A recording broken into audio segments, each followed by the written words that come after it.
Okay, so the phone says I'm live, but let me try to pull up the chat here. Um, okay, so I should be able to see your guys' messages now. This is the first time I've ever gone live, so right now I'm just gonna wait for some people to join. I know I said I'd start at 7. It's a few minutes early. I figured go ahead, start a little bit early to get some people here in the live chat. And sorry if I'm not looking directly into the camera because I have my iPhone that's facing me right now. So I'm trying to not look at myself, but at the same time, I'm also trying to look into the camera. But like I said, right now I'm just kind of waiting for some people to join. I know I went ahead and started it a little bit early. Um, but if someone would leave a comment or anything just saying like if the audio's off or something, or if the lighting is weird, I'm not sure exactly what you guys are seeing. So if something's weird, just leave a comment because I'm not sure how to read these as it goes.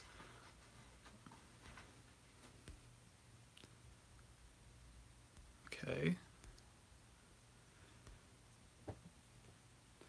So I should be able to read your comments, and so I'm not really sure exactly how it's gonna happen. What is this? Oh my gosh. Okay, let's turn that off. All right, like I said, this is my first time that I've done live streaming, so you know anything can happen right now. But I'm guessing no one's left comments or anything just because I'm not seeing anything. Not saying I'm upset about it. Just that I don't know, like, so if someone asks a question, I'm not exactly sure how I'm going to be able to see that. And I just want to make sure that I'm, like, in my landscape view, that I'm not in portrait, that nothing's being cut off. And I see that we have 3 people joined right now. Can't do anything with that. Um, like I said, guys, I'm just trying to figure this out, and right now I'm just waiting for some more people to join, and then we'll get into it. And if you're going to be watching the rerun of this, you can probably skip through some of this a little bit because this is just me trying to figure everything out. Looks like we got 4 people now.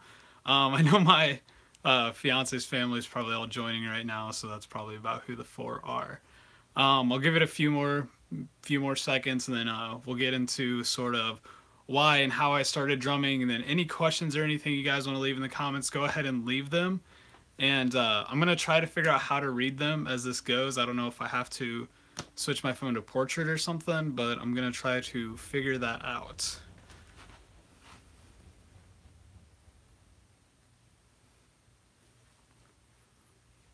Okay, looks like we have 5 people, so I'm gonna go ahead and get officially started with everything. Like I said, if you guys have any questions or anything, go ahead and leave it in the comments below, and I'm gonna try to figure out how to be able to read those. So, what I want to talk about, first, just thank you so much to everyone who has subscribed to be able to help me get to this point of 100 subscribers. I know I've just been saying it a whole lot in my videos lately, but really, it's just so awesome, and I never really thought that I would be able to get to this point, and you guys are just so awesome, and it just really inspires me to get better every day so that way I can put more awesome stuff out for you guys. So, getting into why I started drumming. So, to kind of get into this reason why I started drumming, I want to go back to a lot of things that I used to do before drumming. So, like, when I was really young, I enjoyed skateboarding and never really got good at it. I love playing basketball. Basketball was a huge part of my life for several years. And then I eventually started kind of getting into magic tricks, like card tricks, not like, like any like actual like dark magic or anything like that. So, and whenever I would do that stuff, that around the time I started doing like card tricks and whatnot, I started, around this time I got saved, and I was I was kind of trying to figure out what my role in the church was. And so, and I knew that whatever talents or anything that God gave you, that you were able to use it to really just expand his kingdom and for a way to you go and make disciples among other nations. And so I kind of sort of started to give up on this whole like trying to become sort of a professional magician to get my name out there. And so then one day, I don't even remember how, but this electronic drum set shows up at our church, and no one, and we go to a small church, so it's not like we're those churches that have like 4 or 5 drummers that rotate out every week. And so I was trying to figure out what could I do for the church. And so this electronic drum set kind of got my interest because it was exactly the same electronic drum set that my older brother had when we were younger. And so, he had learned a few things on an electronic drum kit. And so, our church needed someone to play drums. So I decided that I would go and I'd start playing drums a little bit. And so I play with my fiance's dad, who plays the guitar in our worship team. And also our bass player would show up. We just go and we just kind of mess around. I never really knew much. I was just trying to come up with stuff. I didn't even know like your really basic kick drum on 1 and 3, snare drum on 2 and 4. I didn't even know how to do that simple basic rhythm. And so anyways, I kind of did it for a little bit and I kind of started to quit. I wanted a drum set to keep at my house. So we kind of went around the church and we found some things. We tried to come up with a drum kit. We came up with a kick drum and a snare drum pretty much, and that was about it. And so I would just use the rim of the snare drum as a hi-hat to keep time when I'd practice. And that was about the only way I practiced.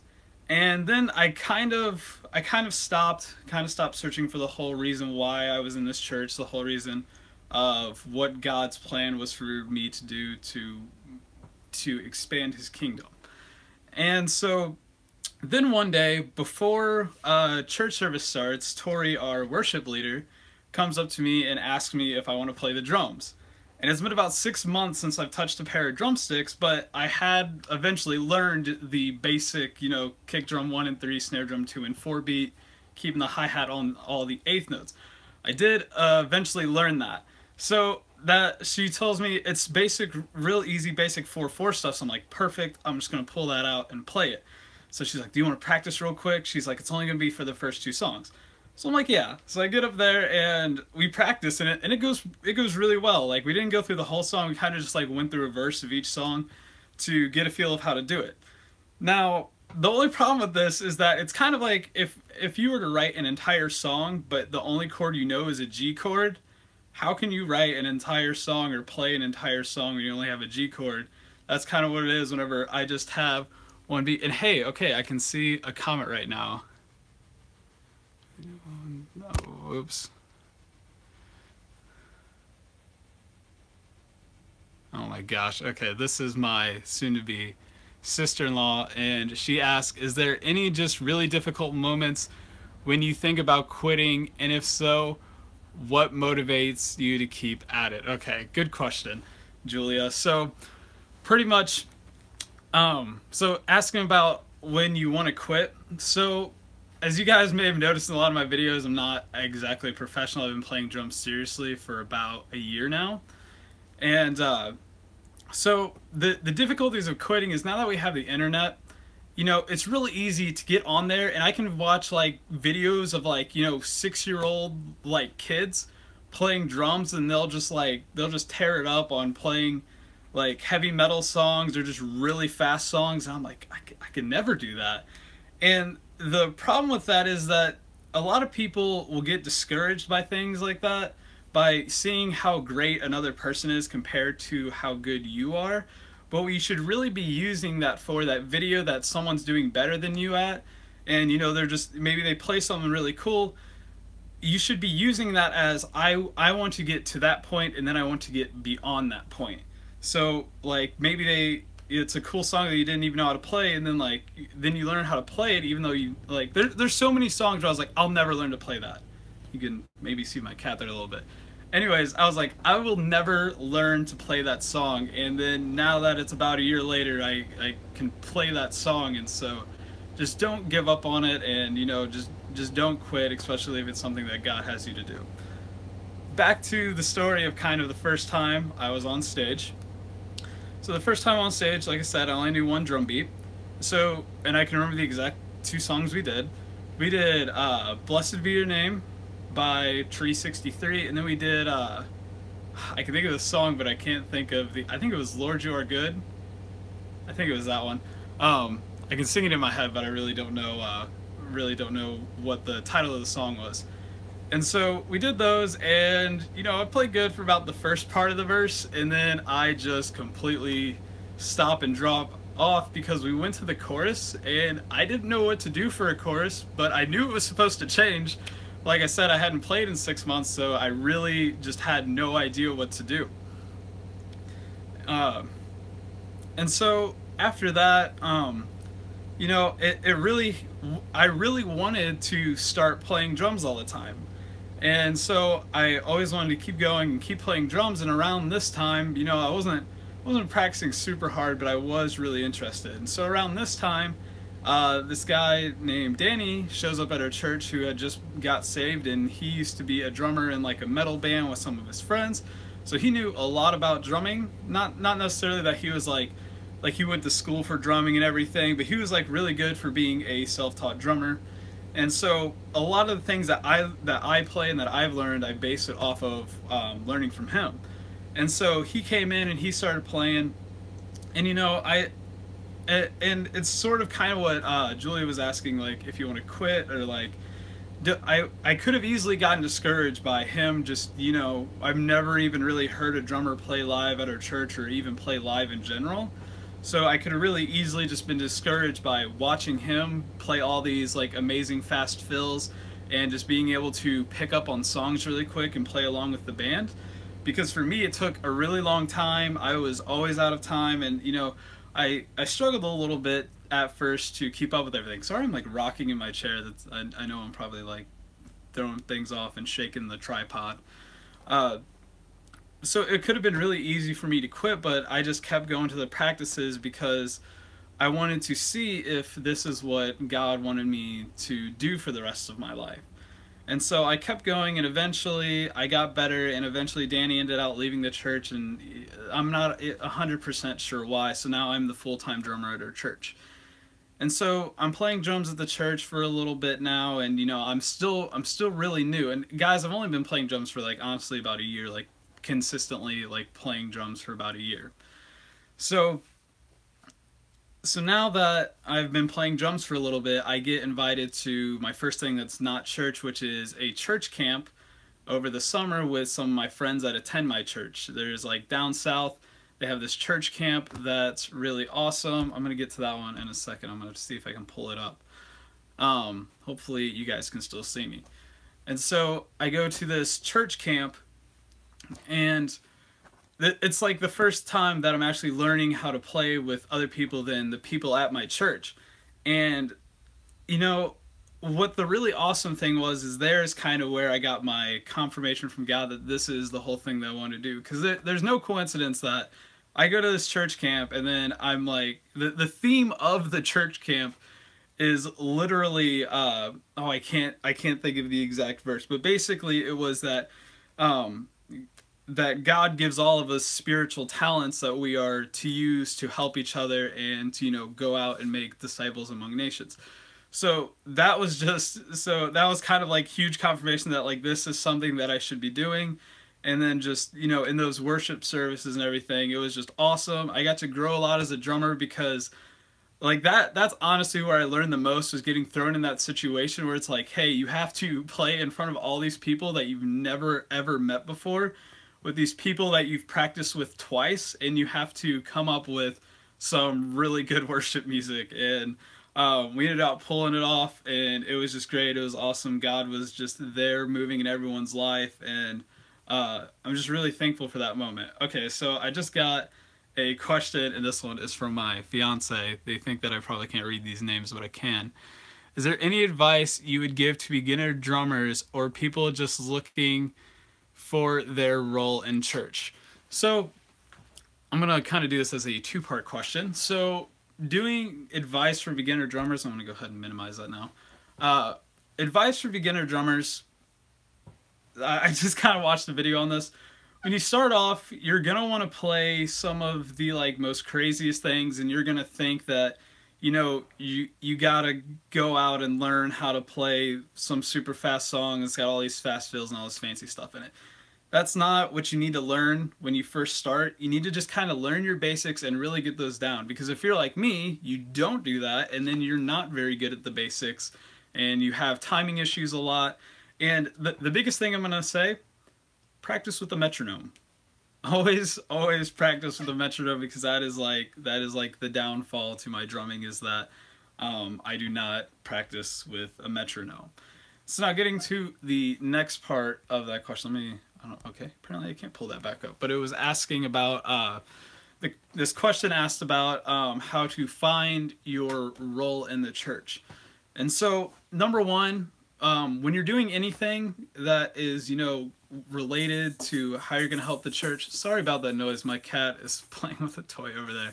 Um, anything about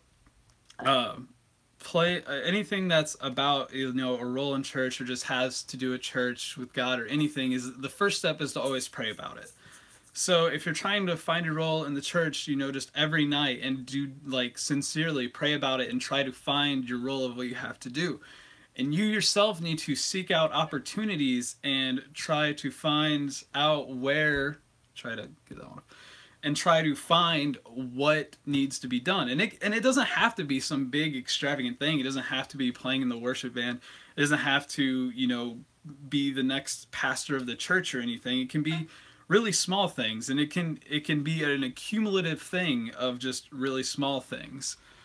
Let me hold on, I just got another thing here. Thank you for that. Okay. All right, I'm going to get to that one in a second. I'm going to finish this thought here. So, like I said, pray about it, search for those things in your church, and then just try your hand at it. And if it's something that you feel God is really pushing you toward doing, then keep doing it and doing it. And then, and also in life, there's a lot of seasons.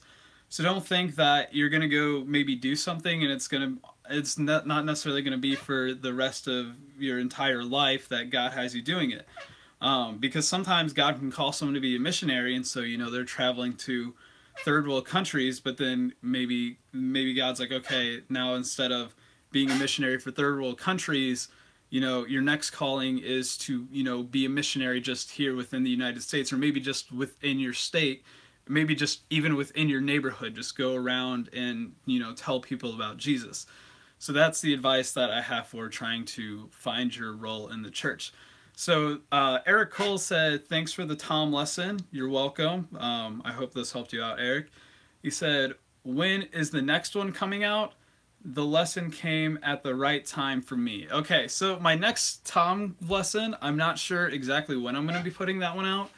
I do have some ideas though it's going to be more for slower worship songs, kind of like a lot of stuff that Hillsong does when they really slow their stuff down, and just kind of some cool ones that I've come up with that I think work really well. So we're not only going to be talking about and showing you the different drum beats. I'm gonna kind of show you how to create these and kind of some really main points when making those tom grooves. And also the next drum tutorial that I'm going to do, someone I can't remember their name because all these names are really hard to pronounce. Eric, thank you for having a simple name so I can pronounce it here on the live stream. A lot of people have, or someone has been they asked 2 or 3 questions of songs that I could do. And the songs that I'm doing next is I'm going to do We Are Running by Hillsong. I'm still working on that one. I've kind of got the intro groove down, kind of got the chorus groove down, just trying to really figure out the rest of it. Then obviously I have to shoot it and edit it. I'm getting ready to wrap up the live stream here. We've been going for about 18 minutes now, and I don't want to go over 20 minutes. So if there's any last questions or anything, go ahead and feel free to ask. I just want to say thank you so much again to everyone who has subscribed. I know I didn't really talk much about the view counter, which a lot of people do. This is my first time live streaming, so, if it was a wreck, it was a wreck. I mean, I don't care. I'll laugh at myself. I'll probably watch it later and be like, what was I even talking about there, and why was I getting distracted with my cat so much? And, but anyways, guys, so yeah, we're at 19 minutes now. Before we end here, I just want to go ahead and just pray over you guys, and then I'm going to go ahead and we'll go ahead and cut this off if I can figure out how to do that. Okay, so I got one more question here before we end. So this is from my future mother-in-law, who asks, when are you going to introduce us to your beautiful fiance? So as you guys might have seen in the other video, my fiance was holding the camera. And anyways, I don't know when she's gonna make it onto one of my videos, but I do expect her to start recording some of my videos. So anyways, guys, like I said, I'm gonna go ahead and end here. I just want to pray over you guys, and then we'll go ahead and cut it off. God, I just thank you so much for all these people who have been subscribing to this channel, and I pray that the content that I'm putting out there is just what you're leading me to do, so that way they can go and they can play worship music to glorify and honor your name. And Lord, I pray for everyone who has subscribed that's in their church, and just I pray that you bring those people into their church, Lord, and just that the world is so lost and the world is so broken right now. I pray that you just move people to come into our churches, and I pray that our worship just impacts their lives, Lord, and that it softens their heart, and that they come to the altar, Lord, and just receive you. God, I just thank you so much for this day, and thank you so much for this channel, and I pray that you just help all of us develop and grow and find our role in the church to promote your kingdom and to just go and to make disciples among nations. God, just thank you so much, and we thank you for everything you do. In the name of your Son, Jesus, I pray. Amen.